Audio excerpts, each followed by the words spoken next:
MultiGreen, building attainable, sustainable, and tech-enabled multifamily real estate through impact investing. Welcome to the MultiGreen podcast. I'm your host, Randy Norton. And in this episode, Mark Henington, our Director of Finance at MultiGreen, hosts a panel discussion with Scott Stay, the President and CEO of CM&D International, Dr. John Killingsworth, the Assistant Professor of Construction Management at Colorado State University, and Bobby Gilbane, the Vice President of Gilbane Development Company. They detail the construction industry's rapid technological advances and progress on attainability, sustainability, and technology agendas. Enjoy the conversation. Well, good morning, gentlemen. Good morning. And Mr. Gilbane, I believe you are on as well. I have the opportunity to introduce our panelists this morning. Let me start with Scott, who is to my left. Scott is the President and CEO of CM&D. He complements CM&D with a wide range of experience in real estate development, acquisitions, and business development, as well as project and asset management. He is also familiar with government contracting and business consulting. His background and proven track record allows him to further CM&D's global reach while overseeing the successful completion of current projects in both the U.S. and abroad. Scott recently has specialized in U.S.-based and global projects, including residential mid-rises, single-family master plan subdivisions, student housing, hotels, commercial, retail, and industrial campuses. He has built an extensive network within capital markets, including institutional investors, lenders, private equity firms, special servicers, and owner and developer organizations or groups. Thank you so much for joining us today, Scott. Also on stage with us is Dr. John Killingsworth. John is a recently tenured faculty member in the Construction Management Department at Colorado State University. There he teaches and does research on the topic of construction finance. His work involves an applied theory approach to testing managerial strategies relating to project controls, cash flow, efficiencies in order to improve profitability. Dr. Killingsworth provides construction analytics consulting and industry training. In 2021, he was appointed as a delegate from CSU to the United Nations Climate Change Summit in Glasgow and received an internal grant to develop the first circular economics course on the CSU campus. He serves on national committees with CFMA, for financial benchmarking in the construction industry and on the faculty advisory committee for AGC and Education Research Foundation. Great to have you here, John. And joining us virtually is Bobby Gilbane from Gilbane Development. Bobby, thank you so much for taking the time to do this virtually. Bobby has participated in public and private partnerships, including mixed-use developments and affordable housing. Besides managing relationships with municipalities to obtain special funding, he is also involved with the strategic direction, planning, and approval and design of various developments. These include Atworth, a transit-oriented Class A 5-story apartment community in College Park, Maryland, and the Riverfront at West Hyattville, a public-private partnership mixed-use development underway at Hyattsville, Maryland. Bobby joined Gilbane Development Company in 2012 after working as an associate analyst and a senior associate at Moody's Investment Services. He's a member of NAIOP, I think I got that right, Northern Virginia, Urban Land Institute, the Maryland Building Industry Association, the Housing Association of Nonprofit Developers, and Complete DC CEO Growth Academy. Thank you so much for joining us today. Okay, let's get into the discussion. Again, we're talking about, the theme of today is about attainability, so let me ask an easy question of all of you. So demand for housing is at an all-time high. Why is more construction not happening more quickly? And Scott, do you want to start off? So the question is, why is more construction not happening more quickly? More quickly. Well, I'd say probably the biggest one is just coming to capitalizing the projects, you're continuing to see that the projects that are out there today have an expected time frame and a cost that moves sometimes daily. If not, it's moving on a weekly basis and a monthly. And so you've got a lot of people trying to play catch up and understanding how much is that project truly going to cost. Now, I think from an attainability standpoint, there's a significant demand issue in being able to provide that type of, housing that is, market rate, but, from anywhere between that 80 and 20% AMI. But it's being able to stabilize and lock in pricing based upon drawings that are very well done, and then convincing those on the capital side to proceed on the project. And so we're seeing, we do a tremendous amount of work, not just on the execution with, owners and developers, but we also do it with the capital markets and lenders. And if you go look back at kind of 2020 and 2021, even with COVID, it typically take anywhere between 45 and 90 days from the time that a term sheet would be signed by a senior construction lender, and then that would close. We're anywhere from 4 months to 6 months right now on average. And more importantly, we would see an attrition rate of maybe 10 to 15% of those loans would actually never close. Now we're probably closer to 45 to 50%. And so even though they may get a signed term sheet, they're ultimately not getting there because, again, on a daily basis, you're seeing changes to those costs and to the schedule that ultimately make it unfeasible, at least financially. Okay. So, Bobby, do you want to weigh in on this? Sure, happy to. And so, I think there's a variety of issues that are, collectively we're facing. Certainly there's alignment of interest in building new projects, delivering more housing throughout the country. I think one of the biggest issues is we're not all speaking the same language. And I say we, I'd say everyone in the kind of supply chain delivery, from subcontractors, developers, agencies, municipal agencies that are approving these projects, and lenders.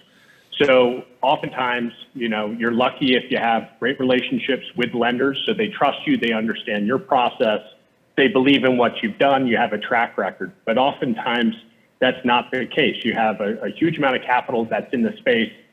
As has been previously noted, there's day-to-day changes in costs, availability of subcontracting teams, and you, as a developer, are really playing whack-a-mole for an extended period of time where you're trying to keep everything in a box. Right now, the demand is being truly exacerbated, and I'll say in the multifamily space, really by the single-family rental model and market that's growing like gangbusters, which is great on one hand that we have more housing being delivered. The problem is it's really ratcheting up costs on the other end of the residential spectrum that we're playing in. Mm-hmm. As has been noted, just signing up these deals in the first place takes a significant amount of time. If it's new construction, the Mid-Atlantic in, say, Northern Virginia, it can take you 16 to 18 months to get a project fully entitled and approved so that you can move forward on construction. Well, what do you think happens from day one or month 1 to month 18 in terms of construction costs? I mean, we're currently underwriting anywhere between 5 to 10% just cost escalation year to year. And so that alone really just blows up deals before they ever really have a chance to get entitled or have a chance to go to the buyout. So you need to have just an immense amount of resources in terms of capital to draw upon to really stay the course. And that in and of itself creates a huge self-selection process. It's not as if deals are going to be done that just aren't financially feasible. And so you're really trying to grapple with a situation where you need everyone to be moving in the same direction and talking the same language.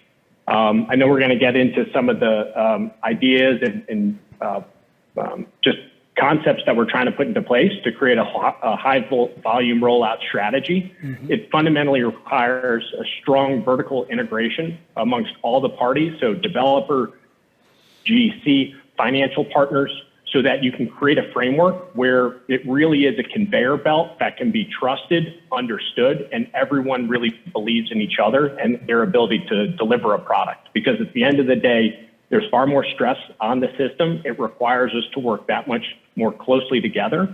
And it's a difficult process to do when, you're in the thick of it. It's not as if we can press the pause button right now and take time to really figure out what's the best system and the best processes. So I think this really is an opportunity where the best and the brightest, the best at their particular fields, can be thought leaders and really show what is a new and what I think is the desirable path forward to help solve this problem. Okay, perfect. So John, do you want to add anything to this great discussion already? Sure. Fundamentally, we've also got a significant issue with workforce development, right? Our workforce is as slim as it is and aging quickly.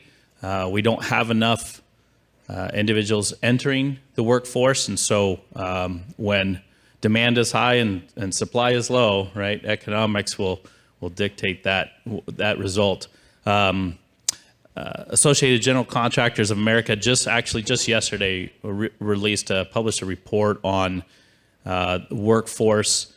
They had surveyed their membership, and 77% of contractors indicated that they had significant delays as a result of workforce shortages, which is pretty significant. It also means there's 23% that are not telling the truth.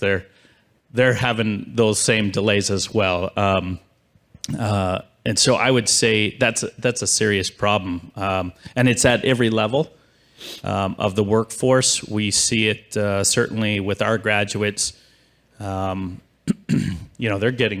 locking in jobs, before they're graduated, and many of them are just not quite ready to enter in and at the levels that they're being called to perform. So we've got a serious workforce shortage problem, and then on top of that, and this is some good news too, we're also seeing a diversified workforce and gender balanced workforce, or at least it's getting that way, right? We've got a long ways to go, but that presents some new problems as well, training and safety issues and so forth. So so the construction industry, in terms of answering your question there, why is it taking so long to deliver? One of those elements is certainly workforce issues. Okay, so that's a good segue into a labor question maybe. We've already talked about the challenges worldwide with that across all industries. Practically speaking, at least from my limited knowledge of construction, I did a year as supporting a painting company, so at a subcontractor level. I know that these painters, as an example, would leave for $1 an hour to get a better job. Or let's say the heavy construction operators, those are, because of the skill set required, are becoming harder. How are you dealing with the subcontractor labor, which is driving a lot of the activity? Who wants to take that one?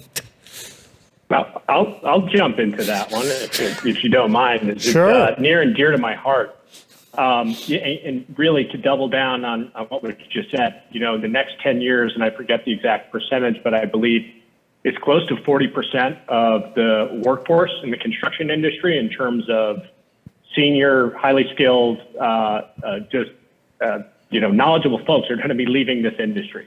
And so that's a huge flight of talent. And collectively, every large GC out there is doing whatever they can to help facilitate workforce development. We're desperate to fill these spots, get qualified folks. I'm involved in 2 projects right now where even on the architectural side, where you have people who are blessing plans, and then, you're going out into the field and it's like, this just never works. So in terms of the next level of folks who are starting to step up into this space, they're being given a huge amount of responsibility. They don't necessarily have the experience to back it up.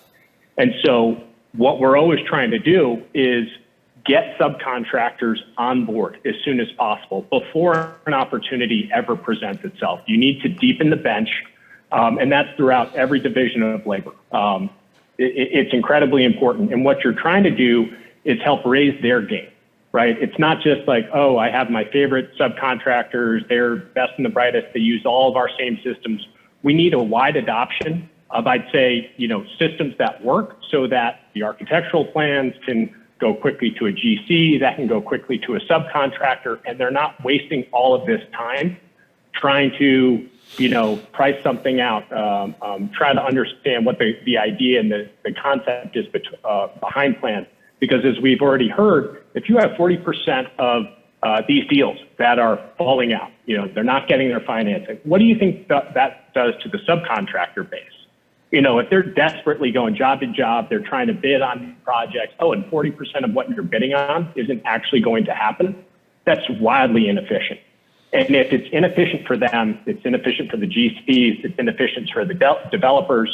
And so getting these subcontractors in very early on at Gilbane, what we're doing, we're trying to breed them, trying to get them to understand these are the systems that we use, just best practices in terms of finance and accounting, so that they can have these systems in place. They work well with the GC systems, and the subcontractors can focus on doing what they do best, right? So we're trying to lighten the load for them, get them pre-qualified so they don't have to jump through hoops just to look at a project. And I think through that lens, everyone starts to talk the same language. It doesn't solve everything all at once, but you really need to have everyone on the same page so they're not wasting all this time trying to get up to speed for each single project. The insanity of it all is you really see everyone, not everyone, but the recreation of the wheel for every single project, it just needs to stop. Anybody else want to weigh in? I'll just second that, Bobby. Absolutely. We've got to take a more integrated approach to construction, and it has to be high engagement with our subcontractor base and those trade partners, right? I love that shift that of moving from calling them subcontractors to trade partners, because they have that foundation of knowledge that and experience that we have to glean that and leverage that for more efficiency in the construction process, certainly informing design early on. And so I love the way we're moving in this industry towards more of an integrated approach. And even if it's, a fully integrated project delivery from the inception, or what we call integrated light, right, where we bring them to the table early enough in the process to inform and to help eliminate a lot of change order, a lot of design change early enough in the project. Okay, so let's get to the other difficult question here that everybody's been dealing with globally. So I just read the other day that the U.S. government's April numbers for inflation were overall 8.3%. How are owners and developers mitigating this cost escalation from a materials purchase perspective? Scott, do you want to take a stab at that? Well, I mean, it runs a little bit similar to what I've already heard in trying to focus on going modular or the kit of parts.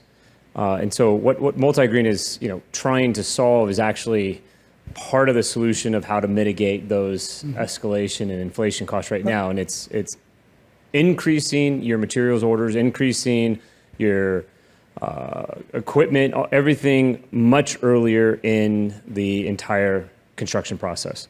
And so it really becomes an education, though.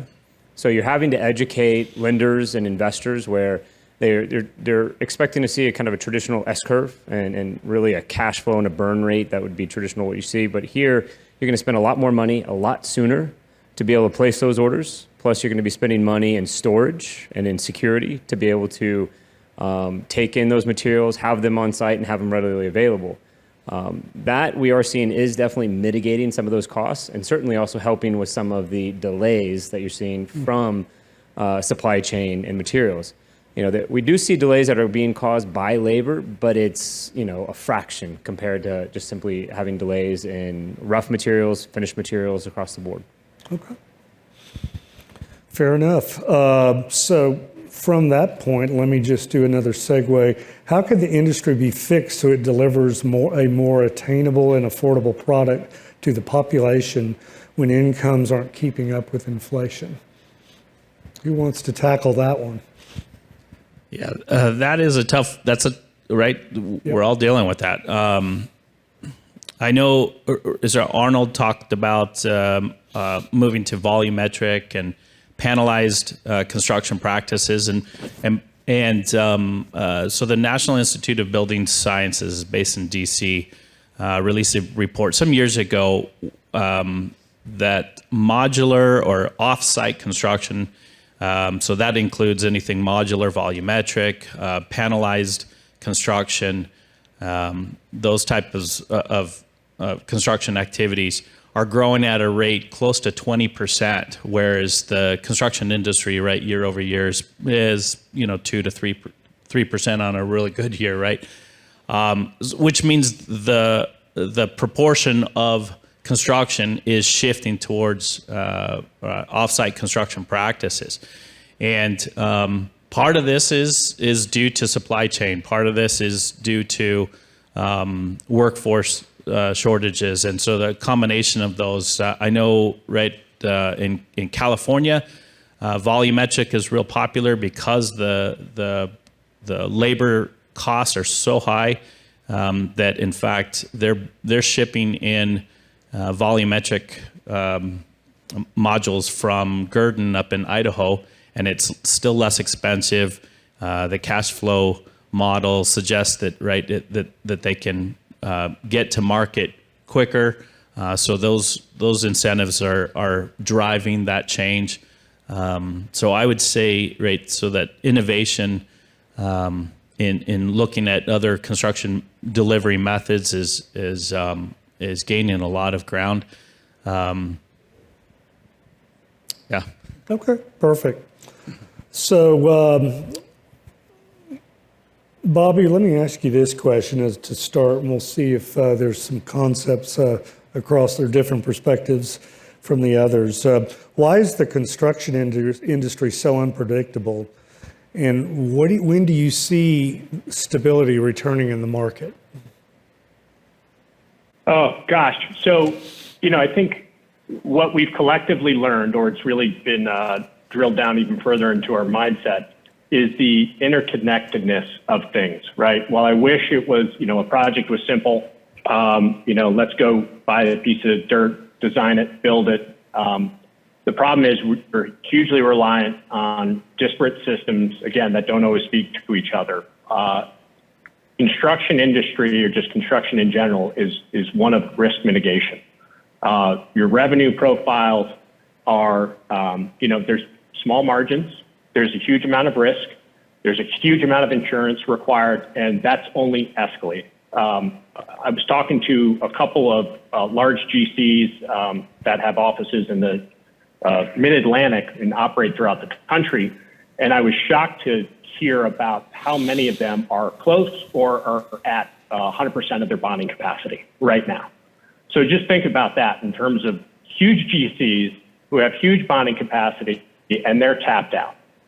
There are heightened risk factors that are getting priced into this. And like the insurance industry, it swings back and forth pretty quickly. You have one or two wood frame projects throughout the country that may burn down in a year. You're going to see builder's risk insurance double, if not triple, like overnight. And so you have a wide variety of black swan events that seem to happen with greater frequency these days. And because of the low margin aspect of construction in general, you will see very quick measures to mitigate those risks and that downside. I think we've seen a lot of breakthroughs in some greater, or I'd say more creative risk-sharing solutions and contract delivery methods, which is great because I think you need to have that alignment of interest. But again, you need this widespread adoption because at the end of the day, the way insurance is done, the way that GCs, it's a portfolio level review. And until you get enough of the portfolio on the same page, whether this is the way we're doing all of our contracts, this is the way we're sharing risk, We're offloading it to some of our subcontractor partners, right? Design build methods. I think there just needs to be a greater scaling up of how we are collectively sharing in this risk. Because at the end of the day, it doesn't help a developer if a GC is telling you this is the new price. It doesn't help the GC for telling the truth, and it doesn't help the subcontractor base. So again, there should be a strong alignment of interest in coming up with, I'd say, more sophisticated but straightforward methods of sharing and risk, and also being able to share, here's the pipeline. This is where we want to get you guys plugged in early on enough for a project. So it's not as if you're looking at something for the first time right before I need to press the go button on something.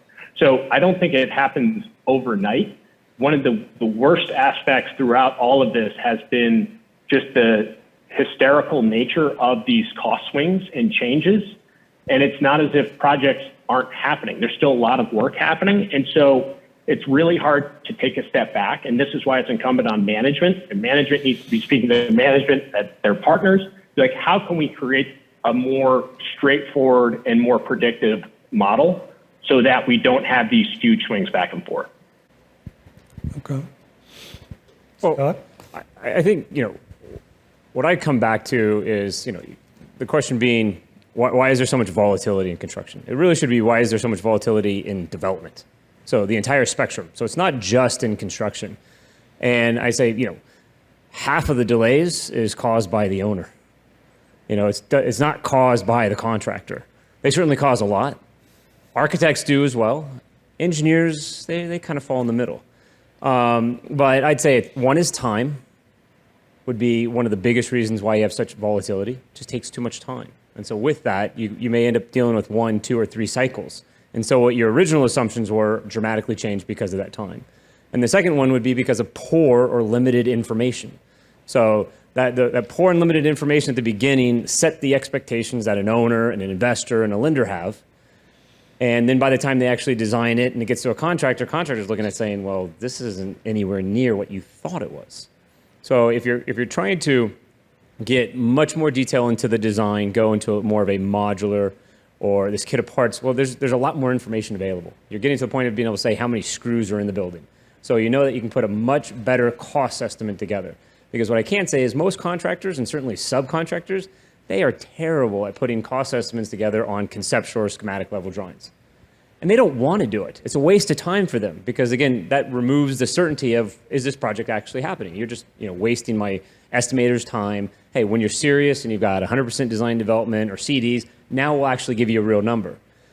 For the most part, if you get them involved early, they're going to say, well, what number do you want to hear? And then amazingly, that number's awfully close. So if you can get much more detailed and integrated in your design, and you have a contractor on board that's there with you, and then you're looking at from a material standpoint saying, okay, well, we're going to be ordering much earlier on. You're going to have some type of fabrication off-site, which does give you a higher level of quality, fit, and finish.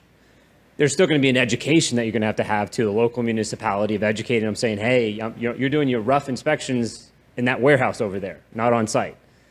And then an education to your lenders and your investors saying, hey, you're going to give me a lot more money earlier on. You get through that, then you're going to take the volatility out of construction. Now, it's not easy, and somebody brought up Katera. They tried to do it, and they had a lot of money given to them. So you can throw as much money as you want to at it. It's not going to solve the problem. You also have to be patient. So I would say that we deal with a lot of past modular, and it really started probably, I'd say, type 3, type 5 construction. That's where modular really picked up. So single-family homes, 1, 2-story, and then it kind of made its way to your 3-story walk-up garden style. Over the past 15 years, you've started to see it in more complex type 3 and then type 1 construction. But it takes time to really solidify that process, determine where you're going to be fabricating it, and then educating.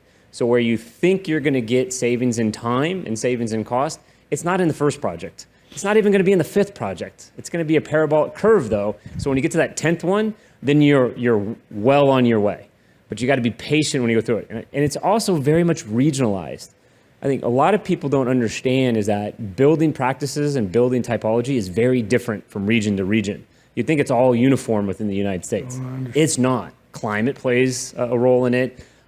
Issues with the topography play an issue, availability of materials. And even if it's simply as a red state versus a blue state, plays a role into it. And so when you're looking at this type of a prefabricated high volume, it should be looking at region to region rather than a whole nationalized approach, because you're still going to have so many different unique, changes to it. I totally agree with that. So we brought up education several times in those two conversations. You want to weigh in on that? Are we seeing a shift in how we're educating the industry and the politicians, and pick one, in how we move them to this next level?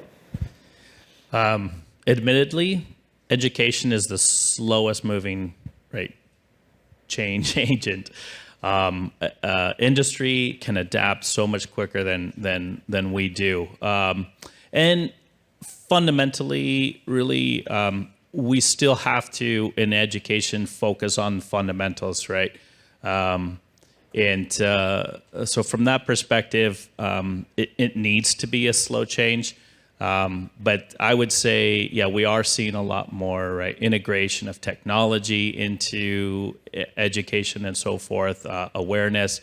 And when we've got, the Gilbanes of the world at the table informing how they need our graduates to come out, that absolutely helps tremendously. But let me step back and just say I agree 100% with Scott and Bobby on their perspective of the state of the industry and so forth. So, what I'd like to add on the education, because it comes down to the internships, though.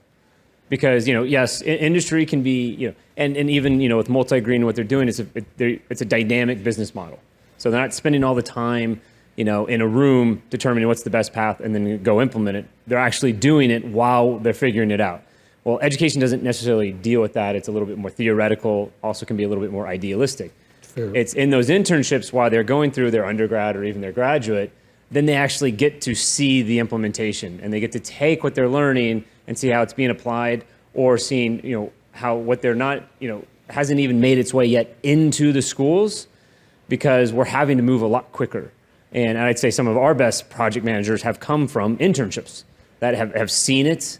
And even, we had some that would go back, they'd come in their sophomore year, their junior year, they'd come back an undergraduate, and they would get more even out of their education by spending that time with us, because it was actually execution. We had to actually implement that. And so I'd say the more that you can do, I think that's the quickest way. Because, most schools, when they need to make a decision, they'll form a committee to determine who should be on that committee. So. Yeah, I agree. It's those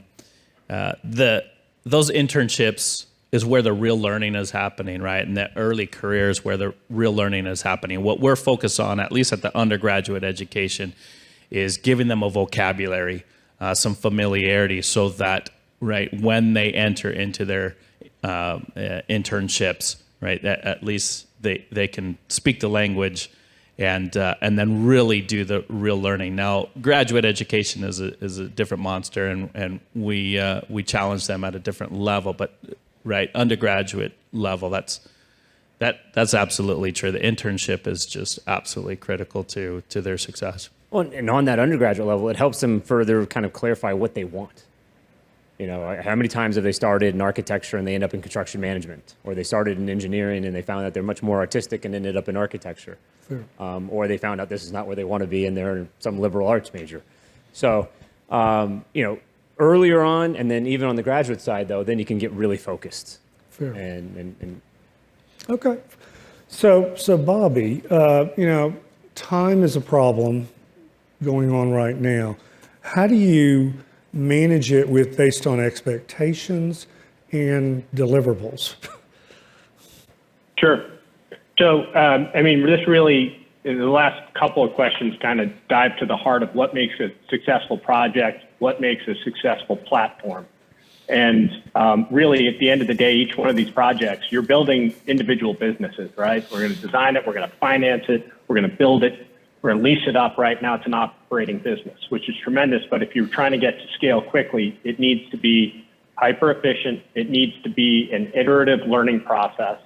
And you need to understand what that critical milestone schedule is. You need buy-in from all, the development partners, financing partners from day one. what we've talked about is oftentimes this falls on the owners, the developers. And I see it all the time where, great piece of dirt, cool design. Oh, you didn't have a GC at the table until 50% design set. Now you got to rip out half the project because the costs are way over budget, right? You just didn't understand the steps that need to be taken. And again, we've discussed development, construction, it's hyper local.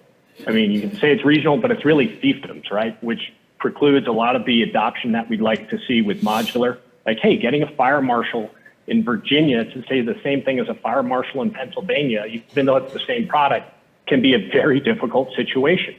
And so it's taking a significant amount of time. It's not meaning press the pause button, but developing relationships with whether it's local authorities, permitting authorities, inspection authorities. This is the way that we do business. This is the way we build it. Having a very understandable and easily transferable kit of parts. Like, what are your design standards? Certainly there's regional differences to account for environmental or what have you, but there should just be a clear baseline of what you're trying to achieve, especially if you're trying to achieve it at a level of scale. And there needs to be a great amount of vertical integration, right? I think I'm blessed working for my family company because we have the construction side and we have the development side. A lot of the folks on our development team came over from the construction side. Over the years, they became more interested in the intersection of finance and design and construction, and so they've ended up here. So we're trying to capture all the talent that we can so it doesn't leave the system, so to speak. And it also allows us to be that much more fluent, whether we're talking to our building company or whether we're talking to a third-party GC. But early on, you have to understand what the critical milestone of any project is, and you need to get out in front of where the potential hiccups are. Because there's nothing worse than starting a race and realizing you're halfway through the race and you got to go back to the starting line because you made some critical error. And that happens all the time because we all feel the pressure. Get the site, get entitled, get the financing.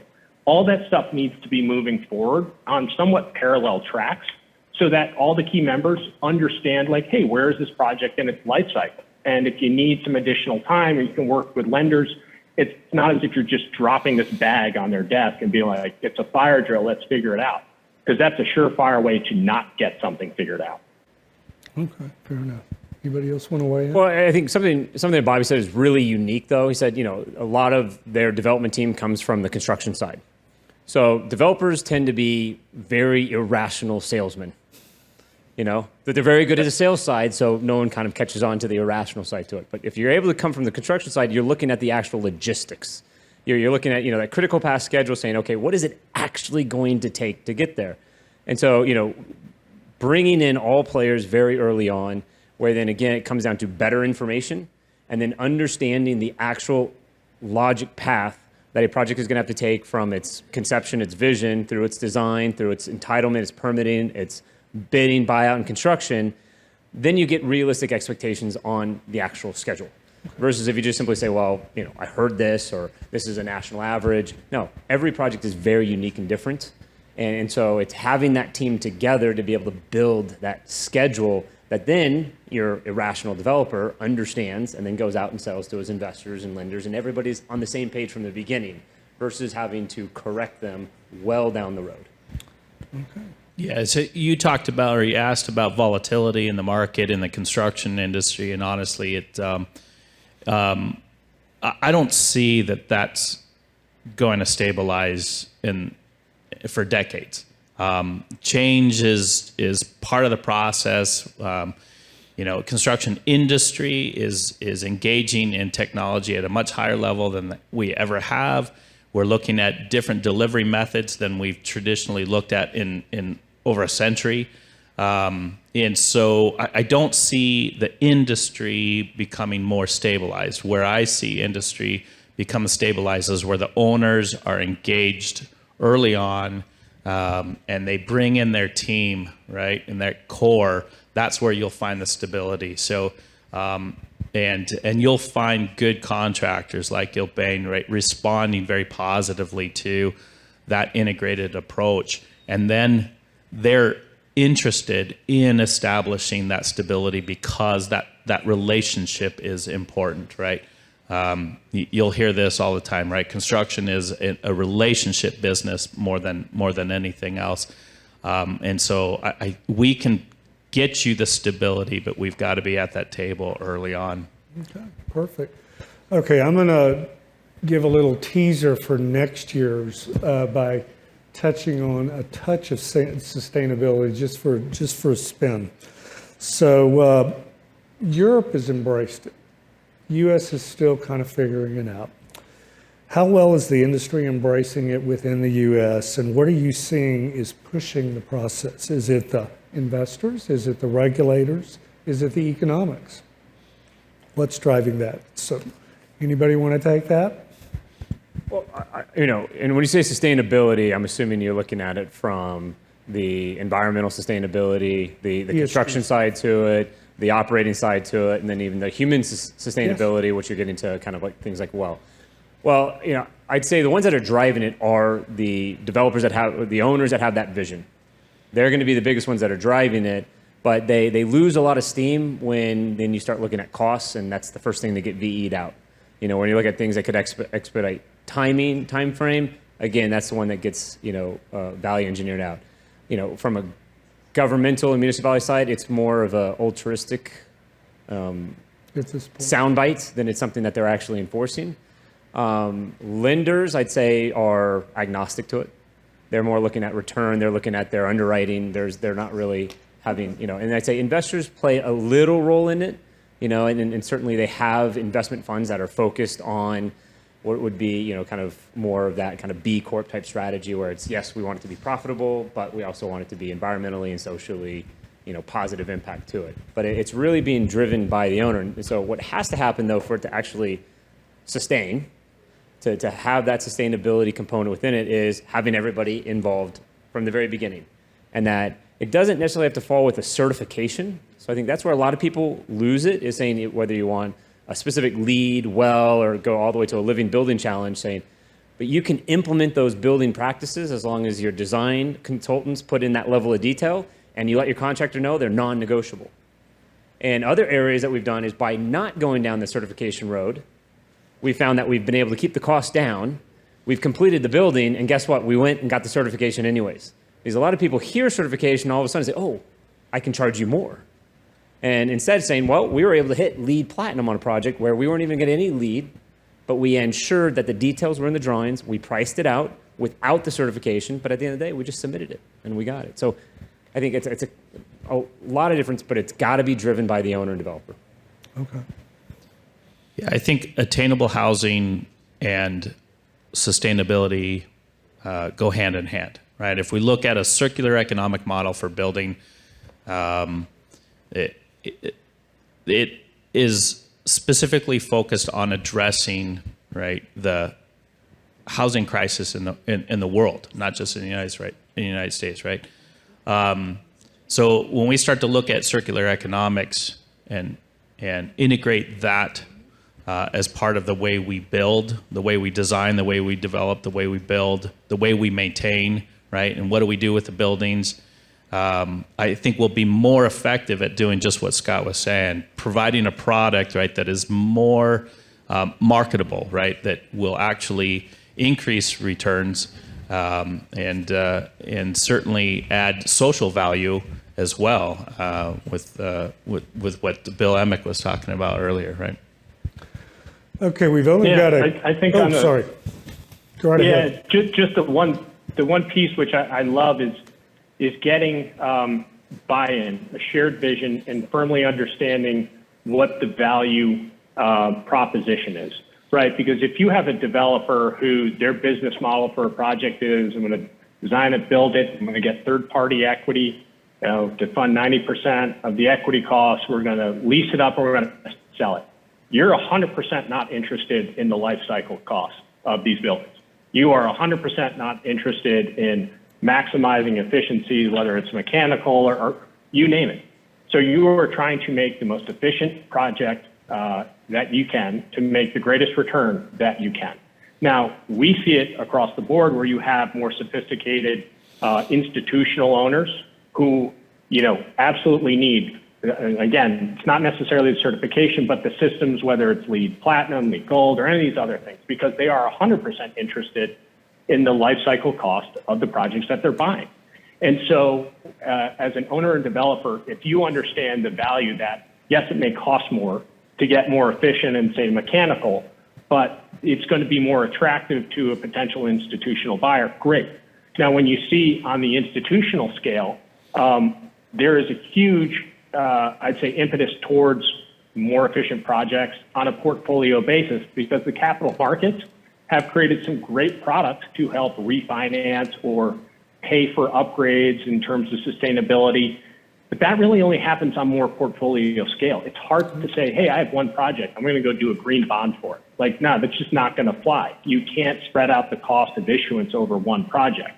So I think when you have a greater understanding of the value proposition, that's one thing. And the other piece is the more sophisticated owners and operators who are working on more portfolio scale, they are implementing and helping drive a lot of these changes. Okay, with that, I've got about 30 seconds left. Anybody want to do one short thought each? How about that? What do you want this audience to remember? I'll go last then. Okay. All right. Yeah, I'll just reiterate, attainable housing goes along very well. It goes hand in hand with circular economic or a sustainable model. That's what MultiGreen is focused on. I'm glad to be a part of it. Okay, perfect. Bobby? Yes, what I love about the MultiGreen vision, it's one that we really share as an institution and as an organization, is this can't be academic, and it can't be like, oh, I have some sort of technology, let me throw it at a construction, a GC or a developer. It's this vertical integration model, and the proof is in the pudding. Like, it needs to be an iterative process. Like, hey, we think we have great systems, we have a good process, let's go forth and conquer. Now, the first 5 projects, maybe we did a good job, but there's always lessons learned, and it's this iterative feedback process that's being tried and tested in the field, right? And as you go along the way, you are solidifying and extending and creating new relationships and new partners who are buying into what you're trying to do. This isn't an academic exercise, and it's not just relying on, hey, there's this one key member who has all the great ideas. We're collectively bringing our combined experience and understanding of how to deliver these things. We're making it happen, and the next round, we're going to make it even better, and we're going to make it even better. And that's the thing that really excites me and draws me to the MultiGreen platform. Okay, Scott, you get the last word.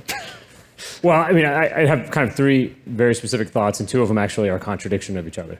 So I think the first one is, with what MultiGreen is doing, it's having the patience, putting in that investment and the time to build it.